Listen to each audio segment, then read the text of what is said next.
Little Fires Everywhere. Written by Celeste Ng.It. Part 1.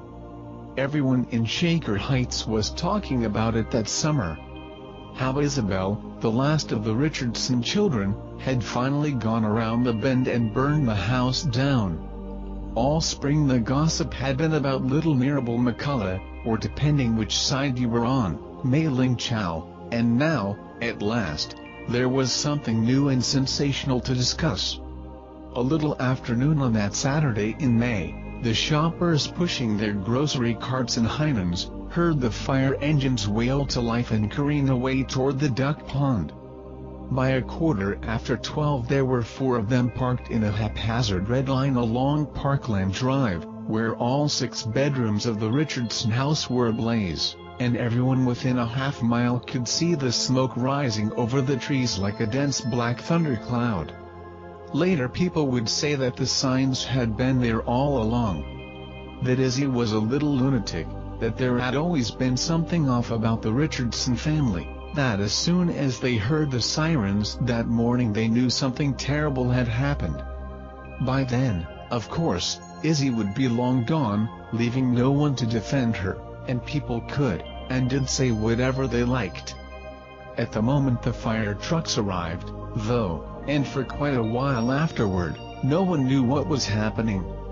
Neighbors clustered as close to the makeshift barrier a police cruiser, parked crosswise a few hundred yards away, as they could watch the firefighters unreel their hoses with the grim faces of men who recognized a hopeless cause.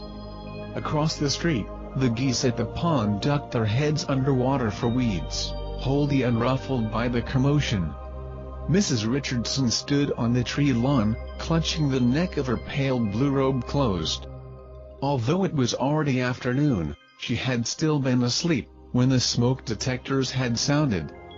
She had gone to bed late, and had slept in on purpose, telling herself she deserved it after a rather difficult day. The night before, she had watched from an upstairs window, as a car had finally pulled up in front of the house. The driveway was long and circular, a deep horseshoe arc bending from the curb to the front door and back. So the street was a good 100 feet away, too far for her to see clearly, and even in May, at 8 o'clock it was almost dark, besides. But she had recognized the small tan Volkswagen of her tenant, Mia, its headlights shining. The passenger door opened and a slender figure emerged, leaving the door ajar, Mia's teenage daughter, Pearl.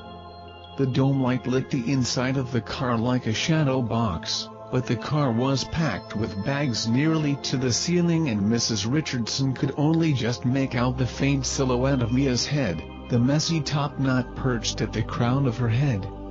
Pearl bent over the mailbox, and Mrs. Richardson imagined a faint squeak as the mailbox door opened, then shut.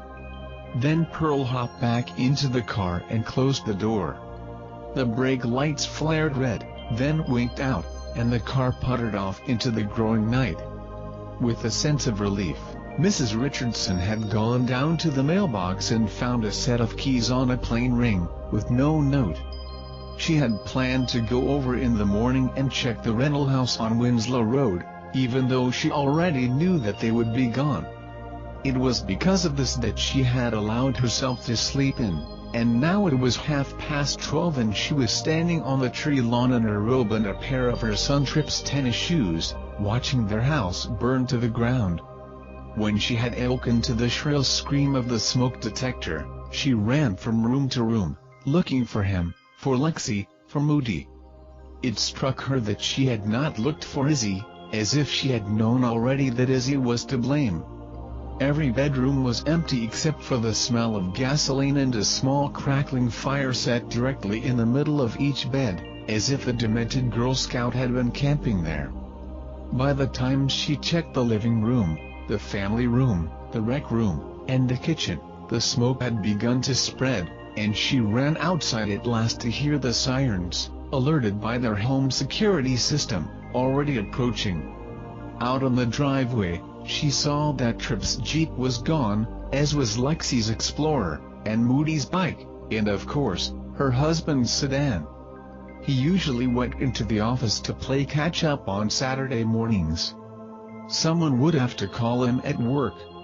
She remembered then that Lexi, thank God, had stayed over at Serena Wong's house last night.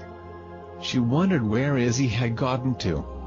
She wondered where her sons were, and how she would find them to tell them what had happened. By the time the fire was put out, the house had not, despite Mrs. Richardson's fears, quite burned to the ground. The windows were all gone, but the brick shell of the house remained, damp and blackened and steaming, and most of the roof, the dark slate shingles gleaming like fish scales from their recent soaking.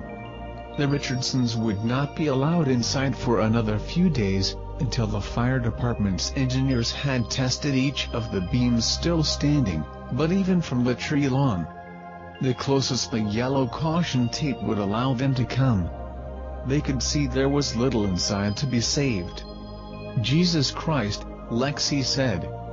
She was perched on the roof of her car, which was now parked across the street, on the grass bordering the duck pond. She and Serena had still been asleep, curled up back to back in Serena's queen size, when Dr. Wong shook her shoulder just after 1, whispering, "Lexi. Lexi, honey. Wake up. Your mom just called." They had stayed up past 2 a.m., talking as they had been all spring, about little Mirabel McCullough, arguing about whether the judge had decided right or wrong, about whether her new parents should have gotten custody or if she should have been given back to her own mother. "Her name isn't even really Mirabel McCullough, for God's sake," Serena had said at last, and they'd lapsed into sullen, troubled silence until they both fell asleep. Now Lexi watched the smoke billow from her bedroom window, the front one that looked over the lawn, and thought of everything inside that was gone. Every t-shirt in her dresser, every pair of jeans in her closet. All the notes Serena had written her since the 6th grade, still folded in paper footballs, which she'd kept in a shoebox under her bed. The bed itself, the very sheets and comforter charred to a crisp. The rose corsage her boyfriend, Brian, had given her at homecoming, hung to dry on her vanity, the petals darkened from ruby to dried blood red. Now it was nothing but ashes. In the change of clothes she had brought to Serena's, Lexi realized suddenly, she was better off than the rest of her family. In the back seat she had a duffel bag, a pair of jeans, a toothbrush, pajamas. She glanced at her brothers, at her mother, still in her bathrobe on their tree lawn, and thought, they have literally nothing but the clothes on their backs. Literally was one of Lexi's favorite words, which she deployed even when the situation was anything but literal. In this case, for once, it was more or less true. Tripp, from his spot beside her, absent-mindedly ran one hand through his hair. The sun was high overhead now, and the sweat made his curls stand up rather rakishly. He had been playing basketball at the community center, when he heard fire trucks wailing, but had thought nothing of it. This morning he had been particularly preoccupied, but in truth he likely would not have noticed anyway. Then, at 1, when everyone got hungry and decided to call it a game, he had driven home. True to form, even with the windows down he had not noticed the huge cloud of smoke wafting toward him, and he only began to realize something was wrong when he found a street blocked off by a police car. After 10 minutes of explaining, he had finally been allowed to park his Jeep across from the house, where Lexi and Moody were already waiting. The three of them sat on the car's roof in order, as they had in all the family portraits that had once hung in the stairwell and were now reduced to ash. Lexi, Tripp, Moody, Senior, Junior, Sophomore. Beside them they felt the hole that Izzy, the freshman, the black sheep, the wild card, had left behind. Though they were still certain, all of them, that this hole would be temporary. What was she thinking? Moody muttered, and Lexi said, even she knows she's gone too far this time, that's why she ran off. When she comes back, Mom is going to murder her. Where are we going to stay? Trip asked. A moment of silence unreeled as they contemplated their situation. We'll get a hotel room or something, said Lexi finally. I think that's what Josh Trammell's family did. Everyone knew the story. How a few years ago Josh Trammell, a sophomore, had fallen asleep with a candle lit and burned his parents' house down. The long-standing rumor at the high school was that it wasn't a candle, it was a joint, but the house had been so thoroughly gutted, there was no way to tell, and Josh had stuck to his candle story. Everyone still thought of him as that dumbass jock who burned the house down, even though that had been ages ago, and Josh had recently graduated from Ohio State with honors. Now, of course, Josh Trammell's fire would no longer be the most famous fire in Shaker Heights. One hotel room? For all of us? Whatever. 2 rooms. Or we'll stay at the Embassy Suites. I don't know. Lexi tapped her fingers against her knee. She wanted a cigarette, but after what had just happened and in full view of her mother and 10 firemen, she didn't dare light one. Mom and Dad will figure it out. And the insurance will pay for it. Although she had only a vague sense of how insurance worked, this seemed plausible. In any case, this was a problem for the adults, not for them. The last of the firemen were emerging from the house, pulling the masks from their faces. Most of the smoke had gone, but a mugginess still hung everywhere, like the air in the bathroom after a long, hot shower. The roof of the car was getting hot, and Trip stretched his legs down the windshield, poking the wipers with the toe of his flip-flop. Then he started to laugh.